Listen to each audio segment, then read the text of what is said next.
Cette maison abandonnée date du XVIIe siècle. À cette époque, dans les oasis marocaines, les seuls matériaux utilisés étaient l'argile, la pierre, la chaux et le bois des palmiers. Pourtant, ces habitations offraient une protection parfaite contre la chaleur de l'été, mais aussi contre les rigueurs de l'hiver. Salima Nadji est anthropologue et architecte. Elle se bat depuis des années pour la sauvegarde des méthodes de construction traditionnelles ainsi que pour la conservation des bâtiments anciens. Climatiquement, ce sont des espaces extrêmement adaptés. L'épaisseur du mur va faire une protection, va faire une enveloppe à l'intérieur de laquelle l'homme va régler une ventilation avec les portes, les fenêtres et surtout, le puits de lumière central qui va donner l'air et en même temps un peu de lumière pour avoir des espaces agréables à vivre. À la fin de l'été au Maroc, la terre est sèche, brûlée. Les récoltes sont maigres et autrefois, la nourriture venait régulièrement à manquer. Elle était d'autant plus précieuse. C'est pour protéger leurs provisions des pillards qu'il y a 700 ans, les habitants d'Adreux ont construit un grenier collectif. Mais cet imposant vestige du passé résiste de plus en plus mal aux assauts du temps. Pour moi, il ne faut pas que ces greniers disparaissent, parce que c'est une architecture qui a passé des siècles et des siècles, qui signifie beaucoup pour les communautés, et si ça venait à disparaître, ce serait une immense perte.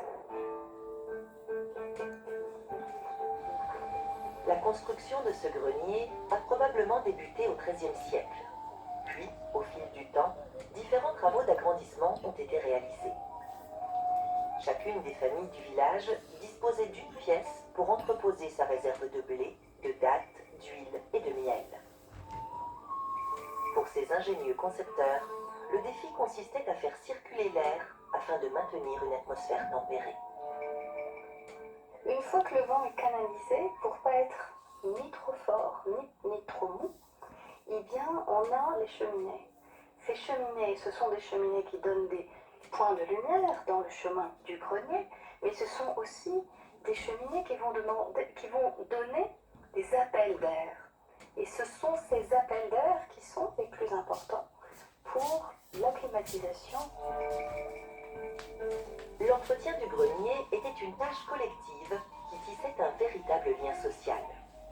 La communauté apportait également son soutien aux plus pauvres. Pour financer les travaux de restauration, Salima Nadji a obtenu des fonds auprès d'organisations internationales. Sa démarche a créé des emplois et certains habitants partis travailler en ville ont pu revenir vivre et travailler dans leur village. Mais le bâtiment n'est plus utilisé depuis au moins 3 générations et plus personne ne se rappelle vraiment les techniques de maçonnerie d'autrefois.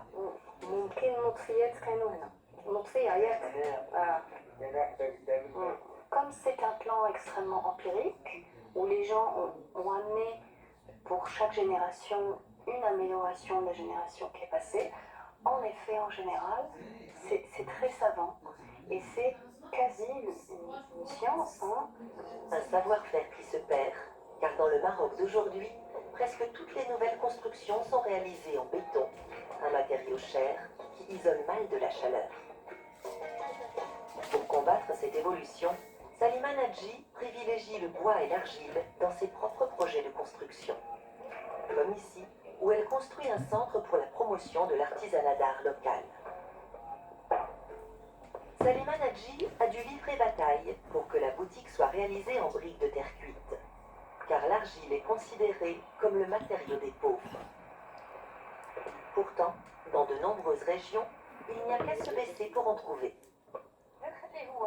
Sur ce chantier, les ouvriers confectionnent leurs briques en mélangeant de la terre humide avec de la paille avant de les comprimer dans ces moules spéciaux. Une semaine plus tard, les briques sont sèches et prêtes à l'emploi. L'argile revient toujours moins cher que le béton et la fraîcheur qu'elle apporte est incomparable. Au niveau du bien-être quotidien, la terre est incomparable dans sa douceur, dans sa qualité de lumière, dans sa qualité de ressenti des températures. Elle est incomparable. Salima Nadji aurait aimé faire construire tout le bâtiment selon ce procédé. Mais cela lui a été refusé par l'administration à cause des risques de tremblements de terre. Comme elle est persévérante et que les séismes sont très rares dans cette région proche de l'Atlas, une autorisation partielle lui a quand même été accordée. Le toit aussi va être construit de manière traditionnelle. Plusieurs couches de rachis de palmier sont superposées entre les poutres, puis collées avec du plâtre. Une méthode qui commence à faire des émules. En général, sur d'autres sites sur lesquels on a travaillé de la même façon, les gens viennent. Et quand ils viennent, ils disent «Ah, si j'avais su, j'aurais fait pareil. Mais maintenant, j'ai mis toutes mes économies dans ma maison, en ciment. Ça coûte très cher. Donc je ne peux pas revenir en arrière.